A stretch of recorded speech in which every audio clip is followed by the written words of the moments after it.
Welcome everyone. I'm Carrie Jack-Augustin, your current Arts Council President, and it's a pleasure to welcome you here today. Our guest artist moved from Indianapolis and been here since 2010. She has a bachelor's degree from South Dakota State and a master's degree from North Dakota State.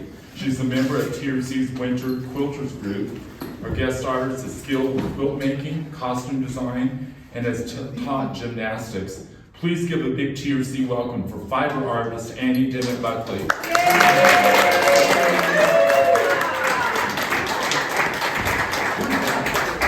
I started out born left-handed. Instant creativity, right? I don't think so. Another thing that happened, I found out much later that when I was an infant, I would have nothing to do with anything that wasn't pink. And to my recollection, I hated pink till I was in college. But those two were just a beginning. Being left-handed and a color junkie. My dad did a lot of woodworking, and I was totally fascinated, followed him around. And I don't remember him finally letting me handle tools, but I know when he did, we both learned that things can be done differently. Right-handed tools are upside down and backwards for us lefties. So we're forced to use the creative part of our brain. My mom taught me to sew and to knit. She would sit opposite me and I would do the mirror image of what she was doing. I thought that was genius. In junior high, I started making my clothes. My shoulders were 2 sizes broader than everything else. I'm short from the waist to the shoulder, and there were other things, so I always had to alter everything I made. So that was another push toward doing things differently. In college, I found a pattern I didn't have to alter.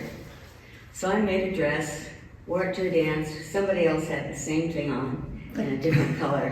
That's the last time I did anything the way it's supposed to be. Okay. And I don't want to spend my time and energy copying what somebody else has done. That's theirs. I want mine. And I will do things to learn a technique, but then I go off in another direction. My folks were in the waste not, want not generation, and they taught me well. There's so much satisfaction in taking something old or ugly and turning it into something beautiful, useful, or both. And I have a great imagination, so just about anything I see looks like it has possibilities. So Steve's shaking and said, yes, we have a lot of stuff at our house. Oh, that could be this or that could be that. And so that's kind of a problem. But and I find tools anywhere. The hardware store has just as many tools for quilting as the quilting stores do. And the kitchen has all kinds of art tools. Steve will tell you he can't find things sometimes because I've taken them to my art place. Okay. When it comes to color, I don't believe that there are any colors that don't go together. Nature doesn't discriminate, and I don't either. I think the trick is to spread each color.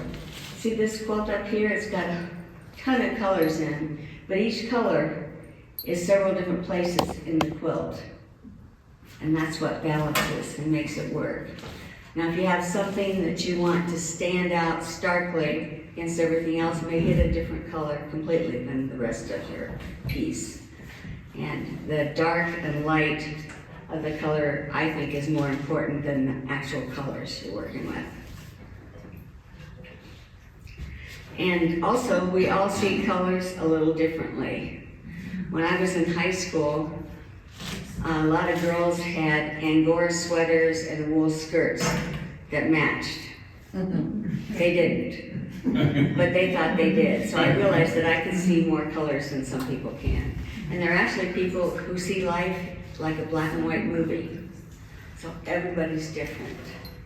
And if you're gonna work with art, use colors you like or colors that the person you're creating for likes. Personally, if I don't like the colors, I have a really hard time. doing the project. Perfection, I don't believe in it. I would rather make 5, 6 fun, colorful quilts than spend my time trying to force perfection. There are people who are very good at this. Rebecca Speaks is one. She makes beautiful work, intricate pieces that fit together just perfectly. That doesn't work for me. Okay. All my life I've made clothes since junior high, and I've also worked on mascots, helped make the mascot for the Indianapolis Colts football team. Whoa. And yeah, that was a hoot. And when they took down the Dome Stadium, the fabric was Teflon and fiberglass. And I got in on a project making purses and wallets and things like that with that fabric. In the early 80s, I belonged to a group of women that sewed, and we had a different subject every month when we met. And one month, I had absolutely no interest in the subject at all, but I wanted to go and be with the other ladies. Guess what the subject was? Quilting, that's right. I went to that meeting, no way. I left that meeting, went home and started making quilts. And I didn't look anything up, I just started sewing things together. And since I'd always worked with different kinds of fabric, I used every and any kind of fabric in my quilts. If the color was right, it went in the quilt. I have a quilt here over there on the table that's recycled, and everything in that quilt was discarded by somebody. That quilt has you can hold it up. Has a fine piece of soap and a piece of carpet somewhere in the quilt. Don't fall that.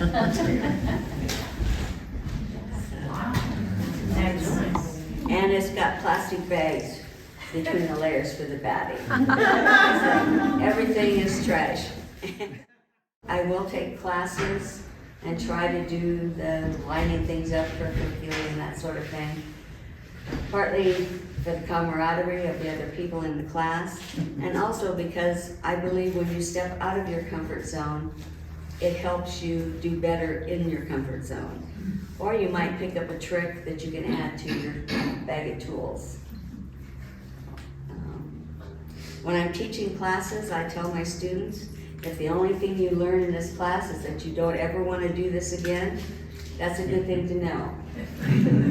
Totally not insulted. We each have our way of doing things, and the trick is to figure out what it is. I have a best friend from grade school, and got together with her and another best friend, who the other one is an artist, and I started showing them some of my quilts, and the girl who isn't an artist said, "Oh, I don't like that. Why is it different on this side than this side?" And everybody else was like this, and I just burst out laughing and said, "I'm gonna have fun with you. Look at this, look at this, look at this." I still mess with her. Okay. All right, art should be fun. Do what you enjoy and do it your way. Okay, this is one of the first patterns I tried. It's called Log Cabin. It starts out with a center square, usually red, and then evenly width strips around in some sort of pattern to make a block. You make a bunch of blocks and then you sew them together. Mine didn't match up very well, so I did it differently from then on.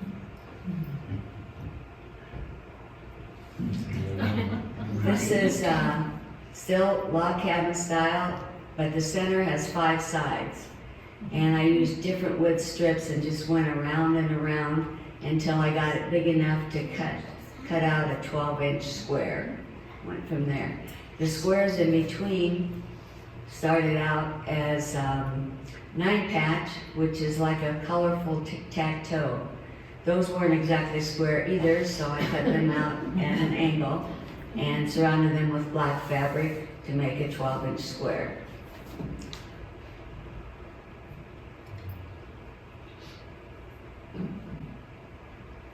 This is done with triangles, pretty much the same way.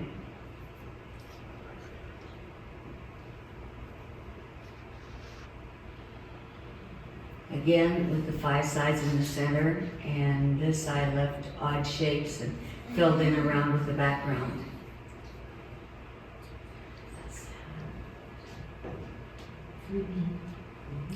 This is a quilt I made at a retreat. It's a combination of 2 different blocks. I don't remember what they were called at all. And I got to this point at 11 o'clock at night, and I wanted to put the borders on it. But I was just too tired to even consider trying to make them even and straight. So I cut the borders at an angle, and this is how it came out. That's one of the squarest quilts I've ever made.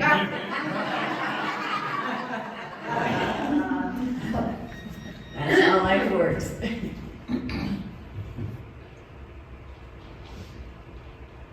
And I'm not good at putting things together and lining them up, but I am good at camouflage. Steve's niece sent me these antique blocks that were hand done, and none of them were exactly the same. So I put them together like this.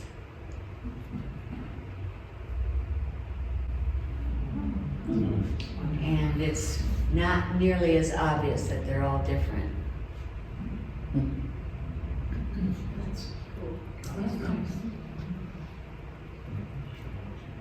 And at one point I got into batik. Batik is a method of dyeing fabric, an ancient method where you start with a light colored fabric, put hot wax on where you want it to be that color, dye it the next color, put hot wax on where you want it to be that color, etc., etc. And I dyed this at least 50 different times. This is Indianapolis buildings from photographs that I took out of the 36th floor window at a restaurant that I worked at. And the dots in the background, I took a photograph of the traffic one night, and that's how the lights were.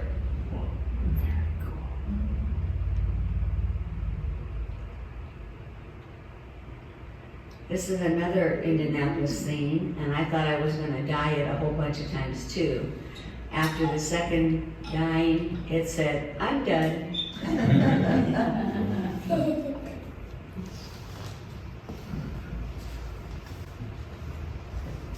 There was a bar right next to Union Station called Ike and Jonesy's.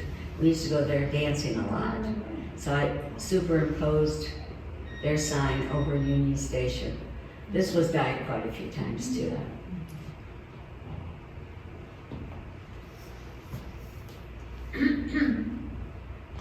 This is Agamemnon's mask.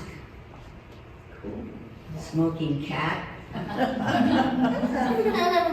Couple of dogs. And this is the first time I combined batik with quilting. This was for my mom and dad. The butterflies, my mom loved butterflies, and the ships, my dad was on the USS Cotton in World War II. And the fabric between is hand dyed also. I did each butterfly and ship separately, trying to match the thread to wherever I was stitching in it.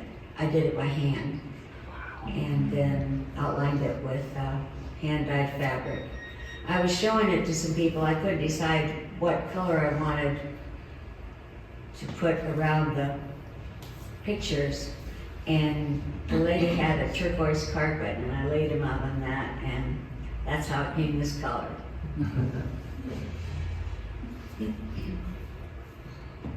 This is another picture of the same quilt. The colors are more true here. It's laid on our queen size bed.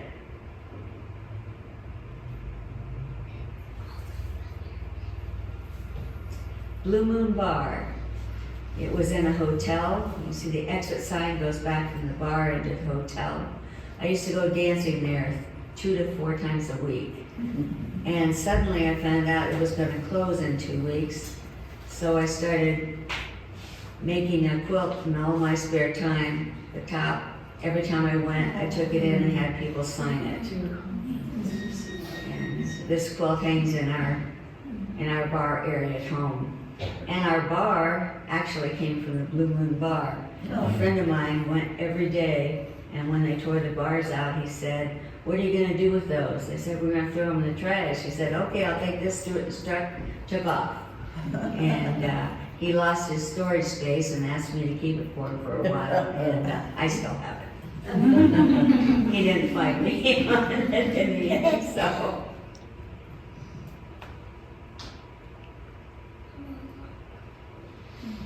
This is the ugly tie quilt. When I was working at that private dining club, I was always commenting on guys' ties. And one of the members said one time, "Why do you always comment on my guest ties and never on mine?" The answer was, I didn't like his ties. I don't know if I told him or not, but it gave me the idea.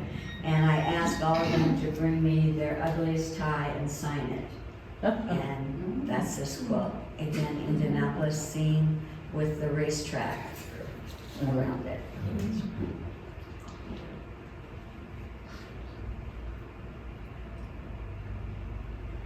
This was a commission project a few years ago. The wife of a chiropractor who had passed asked me to make it from his ties. He wore a different tie every day. The image in the center is a symbol for chiropractics. And there are pictures of him around on it. This was my first t-shirt quilt. I made it for my brother who's a hot rod guy.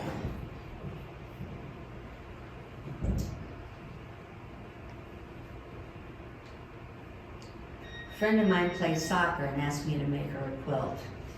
So I laid the t-shirts out as if they were two teams facing off. And the little pictures on the side were, she gave me a couple of photographs of her teammates, and I made several copies of each and set them out as if they're watching a game. In the very center, there's a soccer ball that is actually magnetic. It has two halves and they stick together. I put that on the quilt so she could move it wherever she wanted.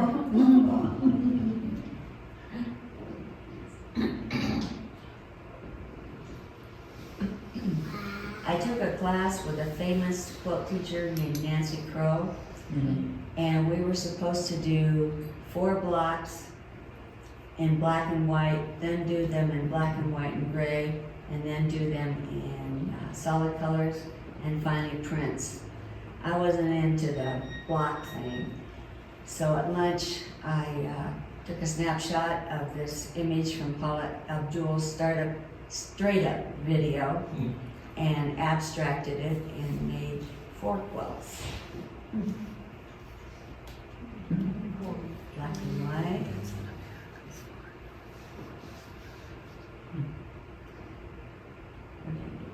Oh, I did something wrong. Okay.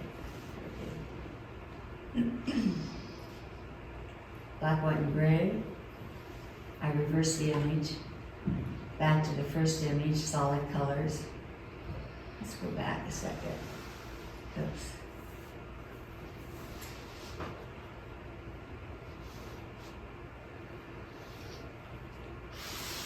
This quilt has all sorts of fabrics. It's got velvet and heavy fabrics, lightweight fabrics.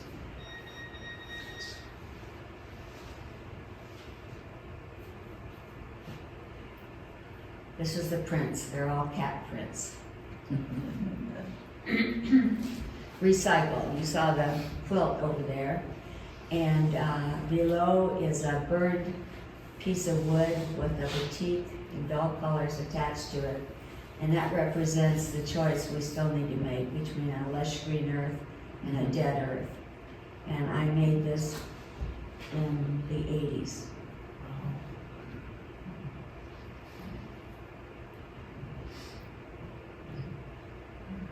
It's a dream catcher. It's 2 to 3 feet wide, and a vine I found in the woods frames it.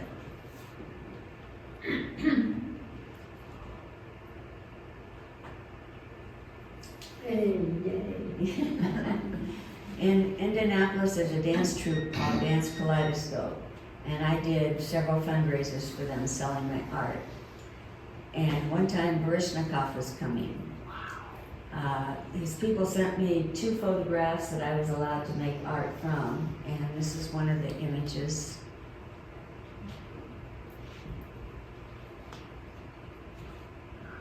Same image, face the other way.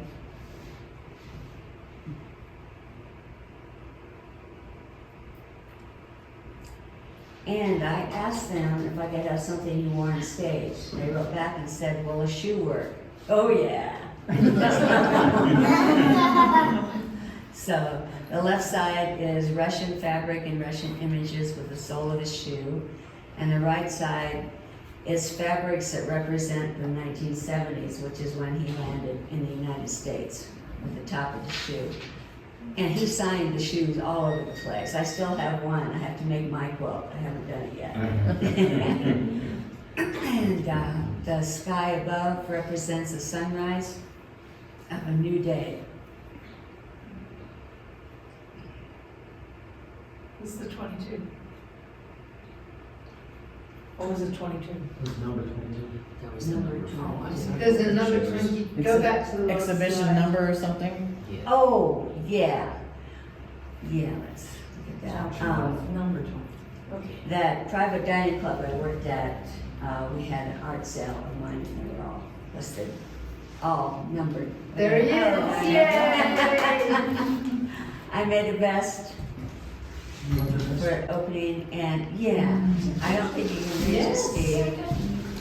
And he was kind enough to sign it. I still have the vest, I can't wear it anymore, but that's the way it goes. He was signing the objective? Yes, he was signing it on the back. Yeah. A friend of mine was having a baby, and I made a quilt for the baby. I did not finish it until he was 4 years old. I was embarrassed, but he grabbed it, ran off, and wouldn't let anybody else touch it. So that was pretty cool. Yeah.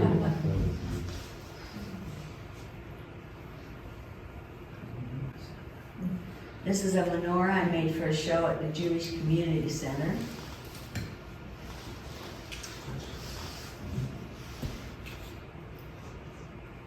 Stick 'em up. Buzzard the cat. Kites in flight. This is Scared Pink. It was a challenge to represent motion. I decided to do a black cat walking along, jumping up in fright. And when I got to the cat part, I looked at my black fur and it just wasn't long enough. And the pink fur was sitting right there. So we have Scared Pink. This is an example of what has happened. I can't tell you how many times to me. When I come up with a problem, the solution is always better than what I had planned.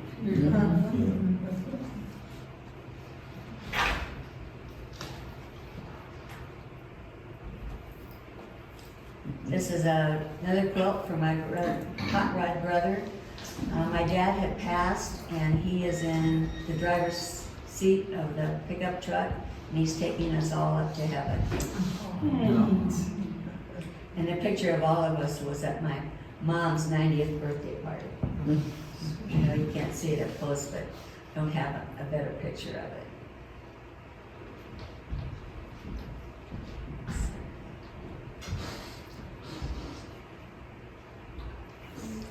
This is a denim cactus.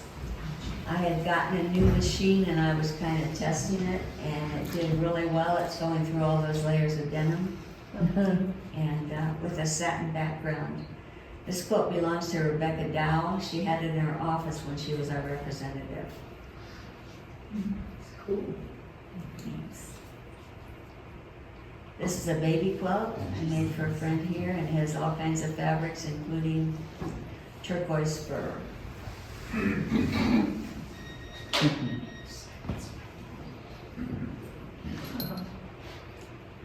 This act downtown Stands for Acknowledge, Create, and Teach. It's a place for teenagers to go, and they have black light in there sometimes. So I had to find fabrics that show the black light.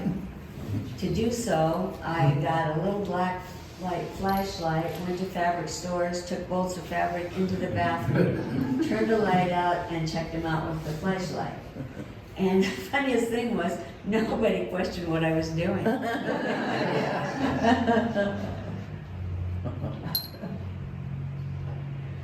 Black light. And last night I got to see 3/4 of my favorite band, The Consequences, perform in front of that quilt. All right. And the 4th member of the band was in the hospital with 1-week-old twins, and everybody's doing great. Good.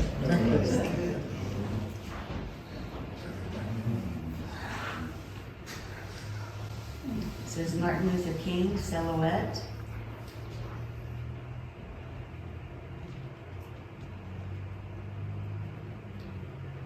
These are smaller quilts. The 2 on the top are quilts that hang on the wall, and the ones in the bottom are framed. That's for kitties, and they were all cats that we've owned. More cats. Virginia Lee is a very good friend of mine. She's a professional photographer, among many other things.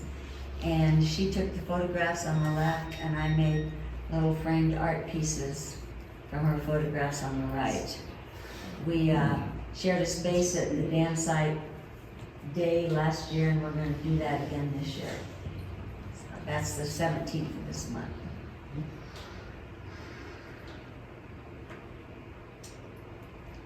Some more small pictures. And these, the one on top on the left is a cat hiding in the cactus. On the right is Cocapelli walking his javelina. Bottom left, he's walking his cat, and bottom right, his roadrunner is running around. I love it.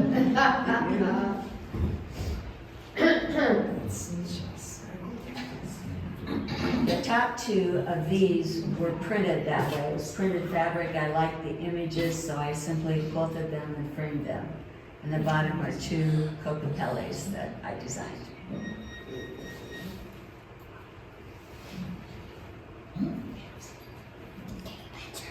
There are 3 flowers. They're 3D flowers. Jagger owns several of my 3D flowers. And then a colorful hummingbird.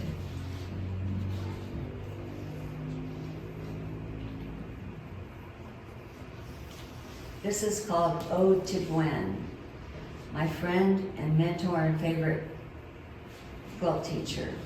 She passed in 2019, and this is in honor of her. She did a lot of hand quilting and taught us how to needle turn applique, which is you turn the edge of the fabric under with the needle and stitch it down as you go along. I did this called reverse applique, where the red was on the bottom and needle turned the black over top of it. Then I hand quilted the tree, and the rest of it is done my way with scraps in the heart and machine quilting. She only wore black jeans, so at the top of the quilt and the bottom of the quilt, between the main part and the border, I did jean seams. And that quilt is hanging downstairs.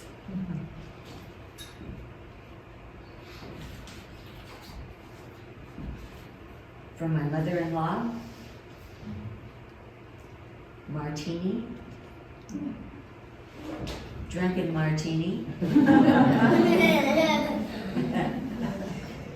4 drunken martinis.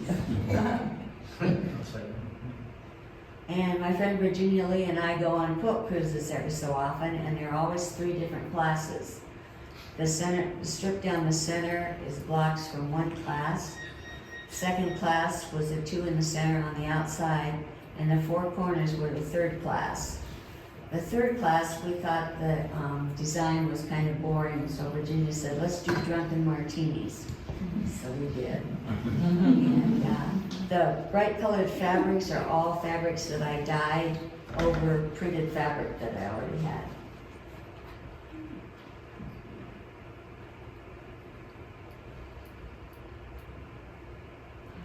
This is a design I drew in an art class in college.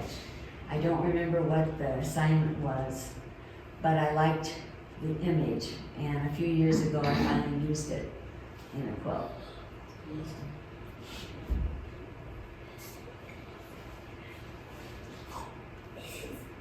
These are cut-off sleeves. Jeff Ducat dyed a bunch of shirts with long sleeves, cut the sleeves off, and gave the sleeves to me. Steve named it Sleeveless.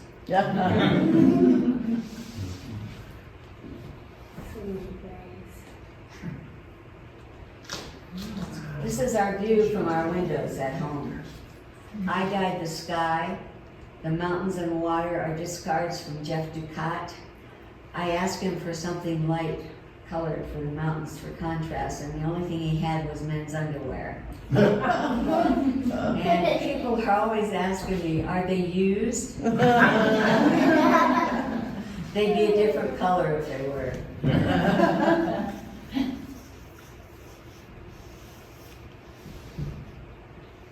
We have a treadmill. Whenever we had a party, we had to holler for help to carry it downstairs and then back up after the party. At some point, I got the idea to make it part of the decor by making a cover for it. It is reversible, has two sides. It's the second side. And this is our Christmas tree at Christmas time. The cats leave it alone, so it's just perfect.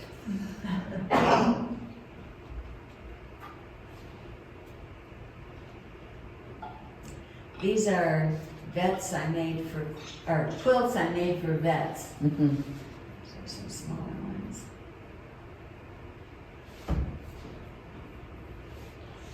This is Mario Di Jesu's vet quilt.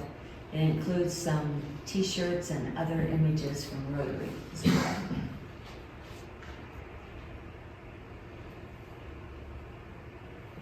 Virginia Lee, Connie Sifrin, and I put this quilt top together, and I quilted it for a Rotary project.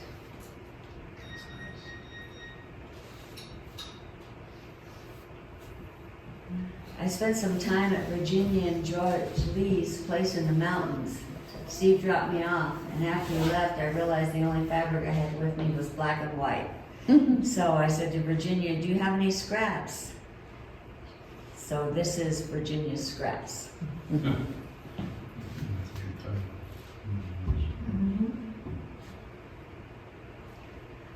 Rorschach test, I made that the same week.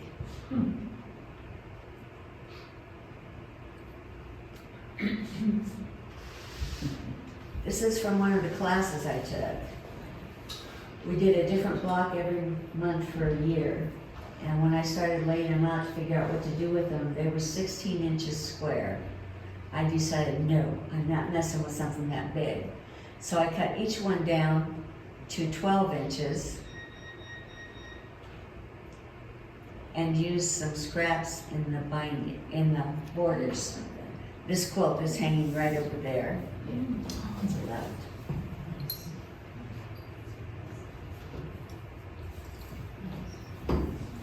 There were more scraps, and I had some satin pieces laying around. So that resulted in this quilt, which is over there.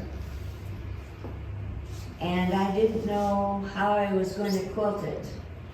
Yellow was the color that showed up the least in the quilt top. So I quilted it from the back using yellow thread and outlining the flowers and butterflies with some stitching in between.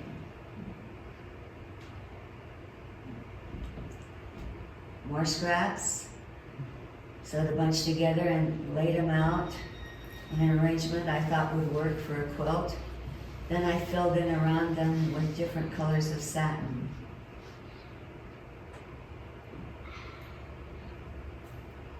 This quilt got Best of Show at the county fair in 2019. I don't have it anymore. It was my favorite quilt. Put it in the quilt show last year, and Sherry Fletcher came in and said, I'm interested in that satin quilt. And I said, it's not for sale yet. And she said, it would be so much if it was for sale. I said, yeah. She showed up with that amount of money the next day. And I let her have it. I wouldn't have let anyone have it, but I let her have it. Yeah. This is a close-up. This is a similar quilt done with black and white polka dots in the background. This belongs to the drummer's wife from Consequences.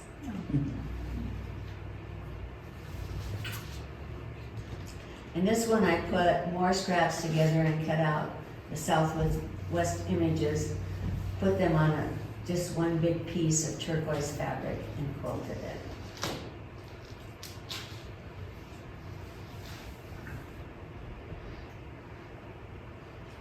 I taught some classes on sewing scraps together and then cutting them out into 6-inch squares. One of the students put them together this way.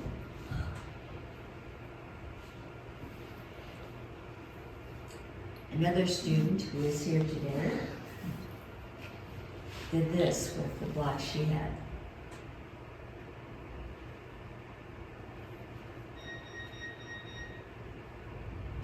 I taught an art quilt class up in Colorado. This is Judy, who is also here today.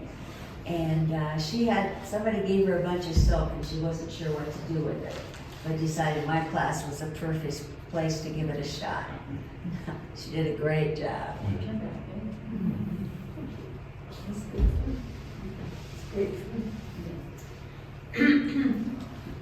This is another bunch of blocks from a class. I had them out, was trying to figure out what to do with them, and Greg Graffallner came over to sew, and he said, why don't you make a round quilt? So I did. This is almost 7 feet in diameter. It's hanging in our house, and it's just too much trouble to get it down to bring it.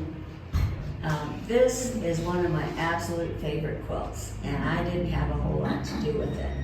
One of the other quilters came in with leftovers from quilts she made and just threw them down on the table next to my sewing machine. So I started putting them up on a design wall, deciding how I was going to put them together, and 2 of the other ladies joined me. So I backed up and just watched, and that was really fun. This is what they came up with. I chose the background and quilted it.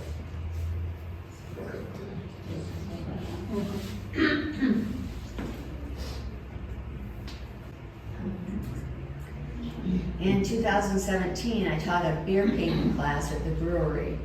Had 4 or 5 different beers with food coloring in them and paintbrushes on the table. Each person had a little rectangular swatch of fabric and painted whatever they wanted. Then I put them together and made the quilt. It's hanging in the back room of the brewery. So did they get to bring the beer? I was just gonna ask that. I don't think so. They probably could have, but yeah, food coloring wouldn't have hurt them, but you never know. My cousin's son got married, and I asked them to send me some pictures of the 2 of them, and I made pillows for their wedding present. Oh, guess he lifts. Yeah. Jeez. And Jeff Ducat printed the pictures for me on fabric. This is what Steve calls walk-on art. It's basically fabric decoupage on canvas and with several coats of polyurethane over the top. They make mats to put on the floor. There are two up here on the floor and one out in the hallway. The one of Steve saying, Santa, I was bad and it was fun, just comes out at Christmas time. But the others have been on our floors since 2015, and they still look pretty good.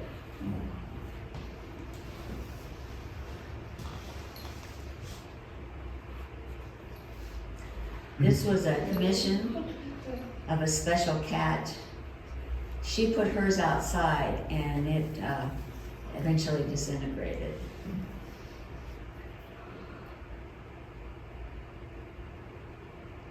This is a table top, and I believe it is still at the Black Cat downtown.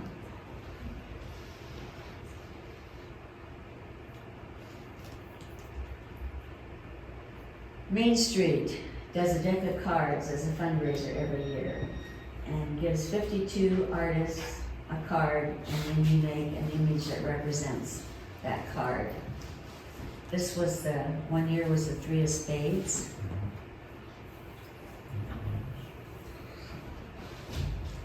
This one was the 7 of hearts.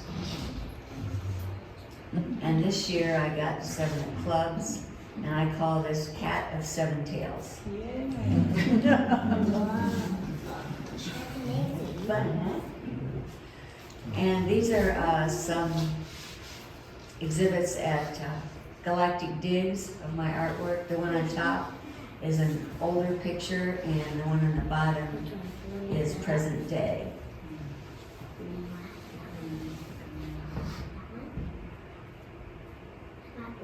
This is a quilt I'm working on right now. And that's it for slides.